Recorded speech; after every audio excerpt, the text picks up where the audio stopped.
ఇప్పుడే చూసా అండి ఘంటసాల మూవీ. నిజంగా ఒక బ్లాక్ బాస్టర్, మంచి క్లాసికల్ మూవీ అన్నమాట.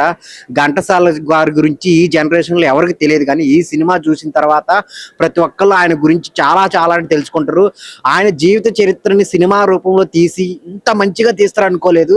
ఆయన జీవితం స్టార్టింగ్ నుంచి ఎండ్ వరకు చాలా నీట్ గా ఆయన జీవితంలో పడ్డ కష్టాలు కానీ, ఆయన సక్సెస్ కానీ చాలా బాగా చూపించారు. ఆయన ఇంటర్నేషనల్ వెళ్ళి అక్కడ సాంగ్స్ పాడటం అనేది సినిమాలో చూపించారు అనమాట. సినిమాలో చేసిన ప్రతి ఒక్క క్యారెక్టర్ చాలా బాగా చేశారు. అప్పటి కాలానికి మనల్ని తీసుకెళ్లారనమాట. అది చూస్తుంటే మనం కూడా ఆ కాలంలో పుట్టింటే బాగుండు అనిపించింది.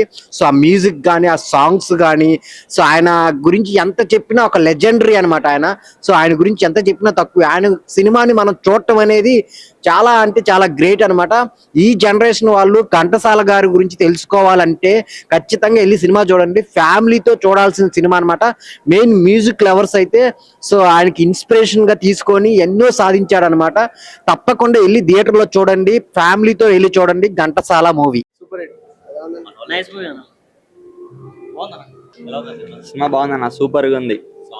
సాంగ్స్ అన్ని సూపర్ గా ఉన్నాయి. మేము చాలా ఎంజాయ్ చేసాం. సినిమా బాగుందన్న, సాంగ్స్ కూడా బాగున్నాయి, అన్ని బాగున్నాయి. నా ఇప్పుడే ఘంటసాల మూవీ చూసాను. సినిమా మాత్రం ఎక్కడికో తీసుకెళ్లిపోయింది. అంటే చాలా మూవీస్ చూస్తుంటాం, దాంట్లో కొన్ని మూవీస్ మాత్రం మన హార్ట్ కి టచ్ అయితే.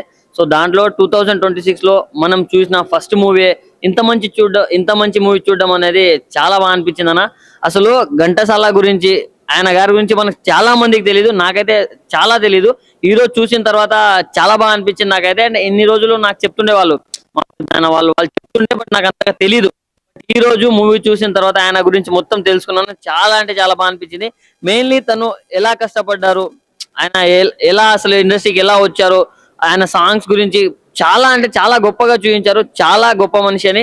సో చాలా బాగా అనిపించింది నాకు. అండ్ మెయిన్ తను చిన్నప్పటి నుంచి వెళ్ళేంత వరకు తన జీవిత చరిత్ర మొత్తం చూపించేశారు. సో చాలా బాగా అనిపించింది నాకైతే. ఆ మ్యూజిక్ అన్న మెయిన్, అసలు మ్యూజిక్ లవర్స్ ఎవరైనా ఉంటే మాత్రం లోపలే కూర్చుంటారు. అసలు 2 hours 45 minutes అసలు ఎలా వెళ్ళిపోయిందో కూడా తెలీదు. అంటే ఆ మధ్యలో వచ్చే సాంగ్స్ కావచ్చు, అండ్ యాక్టర్స్ పర్ఫార్మెన్సెస్ కావచ్చు, చాలా బాగున్నాయన్న. నేను కాసేపు ఎక్కడికో వెళ్ళిపోయాను, అంత బాగా అనిపించింది నాకైతే. సో మంచిగా ఈ న్యూ ఇయర్ కి ఫ్యామిలీతో వెళ్ళి అందరూ థియేటర్ కి వెళ్ళి చూడాల్సిన సినిమా ఏదైనా ఉందంటే ఘంటసాల మూవీ చూడండి.